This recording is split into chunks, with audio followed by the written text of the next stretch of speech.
Disneyland is your land. Here age relives fond memories of the past. Hello everyone, and welcome to another scary short. My name is Rubee, and today I'll be discussing the spooky events that have occurred within Disneyland Park. Disney doesn't often market itself towards creating things that are scary or spooky. The closest we got in movies is probably Nightmare Before Christmas, and even in the parks, the Halloween After Hours events are named Mickey's Not So Scary Halloween Party. I mean, for God's sake, can we just for once have something that— Anyway, I'm getting off track. The Disney parks usually only house two creepy attractions to quench a horror fan's thirst. The first being the Twilight Zone Tower of Terror in Hollywood Studios, and the various renditions of the Haunted Mansion, or Phantom Manor if you're French. The amount of times people have claimed to see real ghosts on the Haunted Mansion is unbelievable. I'm not saying those people were lying, but A, most of these accounts were lifted straight from several creepypastas which have been covering the internet for years now, and B, the ride is literally designed to look like there are ghosts everywhere. Of course you saw a floating candelabra. It's literally part of the ride, for God's sake. However, for some reason, stupid people keep trying to encourage the ghosts of their past loved ones to stick around the Haunted Mansion, and, doom them to an eternity of no one noticing them over special effects.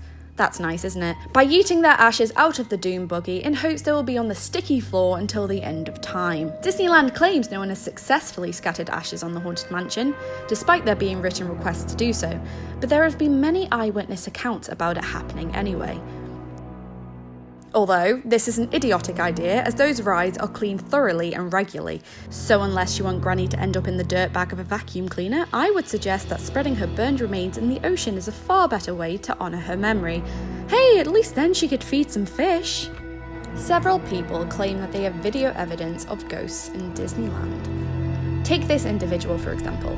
He is named Mr. One Way because, rumour has it, he got on the Disneyland version of Space Mountain, died on it, and therefore his spirit never got off, meaning he only went one way around the ride. Wow, people are so clever coming up with these names, I just don't know how they do it. Disney claims that no one has actually died while riding Space Mountain. Or is that what they want you to believe? No, that's an actual fact. There was a 73-year-old male who became unconscious during the ride and sadly died a few days later, but that's the closest anyone has come to dying on the ride. In the Disneyland version anyway. The Disney World version is a much different story. Another ghost that has been reportedly caught on camera is this lovely specimen. Look how polite he is! Only rebellious spiritual entities run on the grass. Many people have theorised this is actually the spirit of Walt Disney checking on the park after his passing. Impressive that he can be there and above the fire station on Main Street and not spending time with his family, isn't it? Next, I will be discussing the claims of ghostly occurrences that are tied to an actual death that occurred on the Disneyland property. America Sings is a creepy attraction which makes no sense in Tomorrowland. None at all. Why was it there?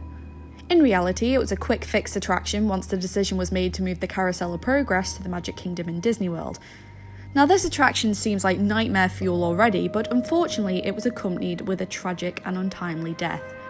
9 days after the attraction opened in 1974, Debbie Stone, an 18-year-old high schooler, died as a result of being crushed between two pieces of revolving sets. Nobody could hear her screaming out in pain due to the loud music featured in the attraction. Due to the upsetting nature of Debbie's untimely passing, many cast members who worked within the attraction before its closure in 1988 claimed they could hear a disembodied female voice warning them to be careful and beware. That's all for today. I hope you tune in next time for another edition of Scary Shorts. Hurry back. Be sure to bring your death certificate. Hurry back.